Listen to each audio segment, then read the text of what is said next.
Di tahun 2012, saya mendapatkan undangan spesial yang tidak mungkin saya lewatkan. Sebuah kehormatan bagi seorang Sontoloyo masuk ke sebuah tempat yang sangat restricted, terlarang. Di barak yang berdekatan dengan sungai Ohio itu ada hal yang sangat legendaris, yaitu US Bullion Depository. Benteng tersebut memang dikenal juga sebagai pusat modernisasi militer Amerika. Saya pastinya mendapatkan pengetahuan baru yang hubungannya dengan modernisasi, yaitu untuk asymmetric warfare. Pengalaman menarik, di mana saat itu mereka mengundang banyak akademisi lainnya untuk diskusi atau bertukar informasi dalam hal khusus tersebut. Banyak hal yang saya dapatkan di sana dan saya akan urai perlahan. Kita semua tahu kebijakan negara Amerika sebagai polisi dunia benar-benar mencengkram dunia dengan kebijakan yang represif menekan. Ucapan Henry Kissinger sebagai dewanya foreign policy Amerika adalah perilaku Amerika yang tidak pernah berubah. Control oil and you control nation. Control food and you control the people. Lalu ada sebuah pernyataan lain yang juga sangat keras menunjukkan kesengajaan mengelola negara lain.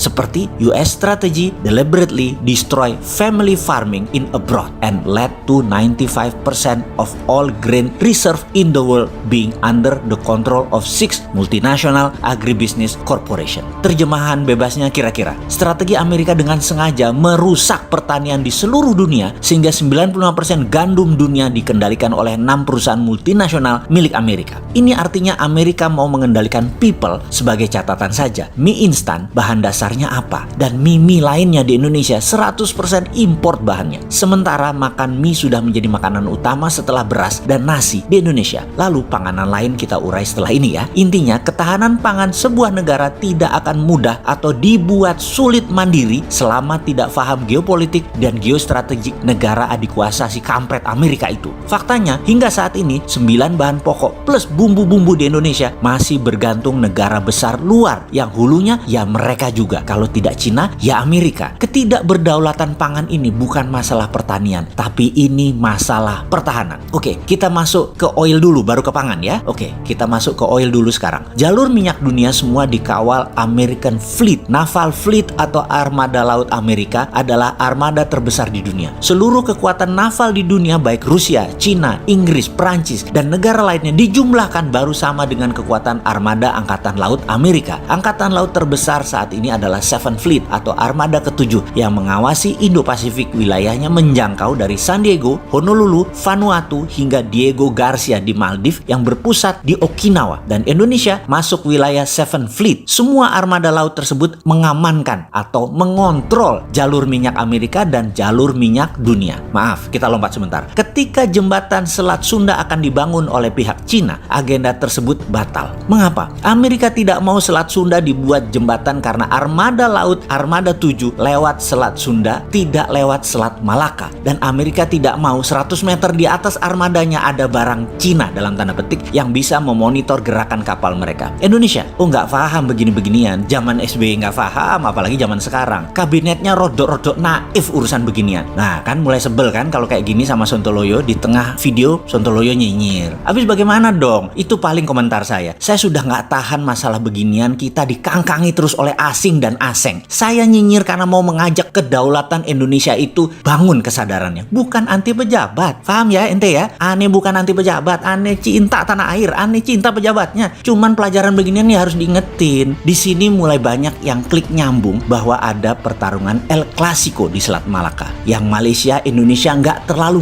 ngeh. Armada Cina lewat sana, baik militer ataupun komersialnya. Armada Amerika, militernya lewat Selat Sunda. Perdagangan lewat Selat Malaka dan hubnya Singapura dan Port Klang yang mendapat manfaatnya lebih banyak. Indonesia dulu ada Pulau Weh, tapi kalah diplomasi maritimnya dengan Singapura dan Malaysia. Indonesia harus belajar dan rebut kembali wilayah itu.